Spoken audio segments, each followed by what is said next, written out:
اعوذ باللہ من الشیطان الرجیم، بسم اللہ الرحمن الرحیم۔ السلام علیکم۔ آج کے سبق میں ہم دعوت کا خلاصہ پڑھیں گے۔ آئیے اپنے سبق کا آغاز کرتے ہیں۔ شبو 10-11 سال کا دیہاتی لڑکا ہے۔ ماں کے مرنے کے بعد باپ نے اسے اس کی خالہ کے پاس شہر میں بھیج دیا۔ شہر کے طور طریقہ سلیقے، اٹھنے بیٹھنے، بات چیت کرنے، کھانے پینے اور دوسرے کاموں کے ادب آداب سے ناواقف ہے۔ یہاں اسے بہت سے مسائل کا سامنا ہے۔ وہ اپنی دکھ بھری داستان سناتے ہوئے کہتا ہے کہ وہ ایک موروثی زمیندار کا بیٹا تھا۔ موروثی زمیندار کا مطلب ہے کہ باپ دادا بھی زمینداری کا کام کرتے تھے۔ خاندان میں اولاد بہت کم ہوتی ہے اور ہوتی ہے تو جیتی مشکل سے ہے۔ یہی وجہ ہے کہ وہ اپنے ماں باپ کی آنکھوں کا تارا تھا۔ ماں نظروں کے سامنے رکھتی اور والد کہیں جانے نہ دیتا۔ والدین پڑھائی لکھائی کے حق میں نہ تھے۔ مسجد کے ملا سے پڑھنا شروع کیا، لیکن پڑھنا کیا؟ کتاب آگے رکھ کر ہلتے جاؤ۔ پھر ایسا ہوا، بارش نہ ہونے سے فصلیں ماری گئیں، مطلب تباہ ہو گئیں۔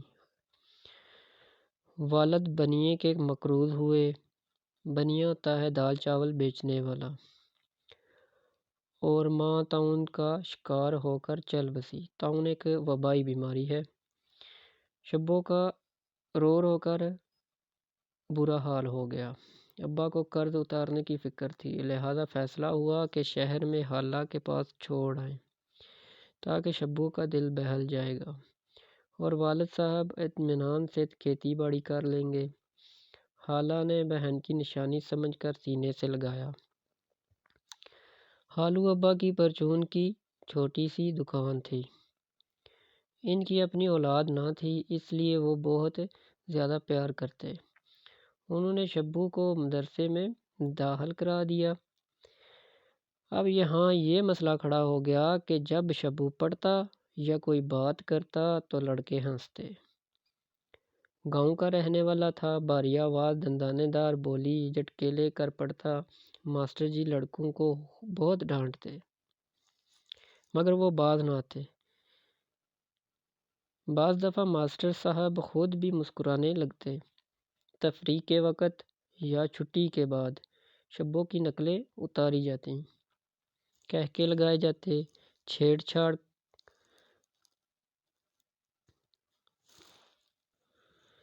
چھاڑ کر اسے بلایا جاتا۔ ماسٹر جی ہر وقت شبو کی زبان کو ٹوکتے رہتے، ہر لفظ کو بول کر بتاتے اور کوشش کرتے کہ اس کا لب و لہجہ درست ہو، لیکن اس کا لہجہ درست نہ ہو سکا۔ جو لفظ زبان سے نکلتا مشدد ہوتا۔ اس دوران ایک ایسا واقعہ رونما ہوا جس نے شبو کی زندگی میں ایک نئی مصیبت پیدا کر دی۔ بات یہ ہوئی کہ خالو کو رمضانی کے ہاں سے دعوت کا بلاوا آیا۔ رمضانی خالو کا دوست تھا اور تاکید تھی کہ لڑکے کو ضرور لانا، مطلب شبو کو ساتھ ضرور لانا۔ پھر خالو بھی چاہتے تھے کہ شبو ان کے ساتھ آیا جایا کرے۔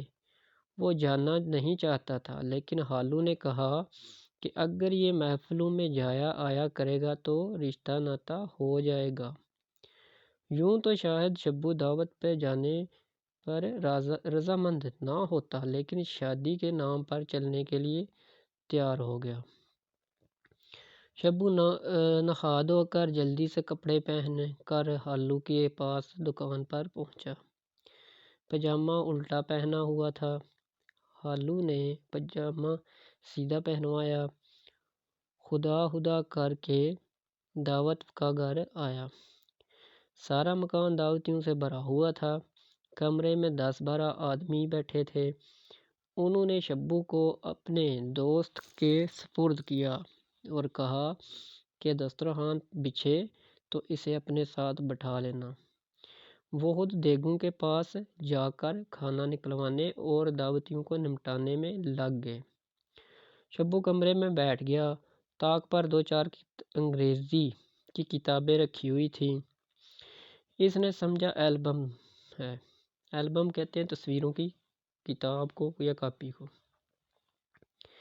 اتنے میں کرہندار اور دوسرے آدمی اٹھ کر باہر چلے گئے۔ اب اکیلا وہاں رہ گیا۔ شبو نے تصویریں دیکھنے کے شوق میں ایک کتاب اٹھائی تو دوسری کتابیں نیچے آ رہیں۔ ان کے اوپر قلم دان رکھا تھا وہ بھی گرا۔ دوات اجلی سفید چاندنی پر اوندھ گئی، مطلب الٹ گئی اور اس کا ستیہ ناش کر دیا۔ اب شبو نے جیب سے رومال نکال کر سیاہی پونچھی اور رومال پھر جیب میں رکھ لیا۔ جب ایک دسترخوان اٹھتے ہی دوسرا بچھا تو کرہندار نے شبو کو باہر بلوا کر اپنے برابر کھانے پر بٹھا لیا۔ شبو پہلے شرماتا رہا، پھر کھانا شروع کیا تو بے دہانی میں اپنی عادت کے موافق، اپنی عادت کے مطابق، جیسی اس کی عادت تھی، شوربے میں ڈبو کر ایک بڑا سا نوالا منہ میں رکھا۔ پیچھے سے کھانا کھلانے والوں میں سے کسی کا دھکا لگا اور چھو ہو گیا، مطلب نوالا گلے میں پھنس گیا۔ مرچیں دماغ کو چڑھ گئی، نوالا منہ کا منہ میں، چہرہ لال، آنکھوں میں آنسو، نوالا گلے میں پھندا بن گیا۔ اشارے سے پانی مانگا، پیالہ منہ کو لگایا کہ چھینک آ گئی۔ نوالا باہر نکلا اور ناک بہنے لگی۔ پیالہ چھوٹ کر رکابی میں گرا۔ پانی کی چھینٹیں دوسروں پر گریں، روٹیاں بھیگ گئیں۔ سالن کی رکابی ہوتے پلیٹ کو کہتے ہیں۔ سالن کی پلیٹوں یا رکابیوں میں شوربہ بڑھ گیا۔ کئی جھلائے، مطلب غصے ہوئے، بعض مسکرائے، 2-4 نے مذاق اڑایا۔ کہنے لگے یہ جنگلی کہاں سے پکڑ لائے۔ محفل میں سب ہنسنے لگے۔ اب اس مصیبت میں شبو نے جیب سے رومال اور ناک منہ خوب رگڑ رگڑ کر پونچھا۔ رومال سیاہی سے لتھڑا ہوا تھا، چڑیل کی سی شکل بن گئی۔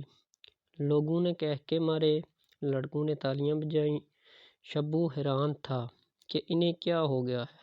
اتنے میں کرہندار نے کہا بہردار یہ کیسا رومال تھا، سارا منہ نیلا ہو گیا۔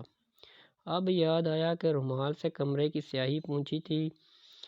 ہاتھ دیکھتا ہے تو وہ بھی نیلے۔ اب شبو نے آؤ دیکھا نہ تاؤ، کچھ نہ دیکھا۔ جوتیاں اٹھا کر لانگتا پھلانگتا گرتا پڑتا بے تحاشا بھاگا۔ قریب کی مسجد میں منہ ہاتھ اچھی طرح رگڑ رگڑ کر دھوئے۔ جب ذرا آدمی کی صورت میں آیا تو سیدھا گھر پہنچا۔ خالہ نے دعوت کا حال پوچھا تو کوئی جواب نہ دیا۔ اتنی دیر میں خالو بھی آ گئے۔ ان کا منہ پھولا ہوا تھا۔ انہوں نے اول سے آخر تک پوری داستان خالہ کو سنا دی۔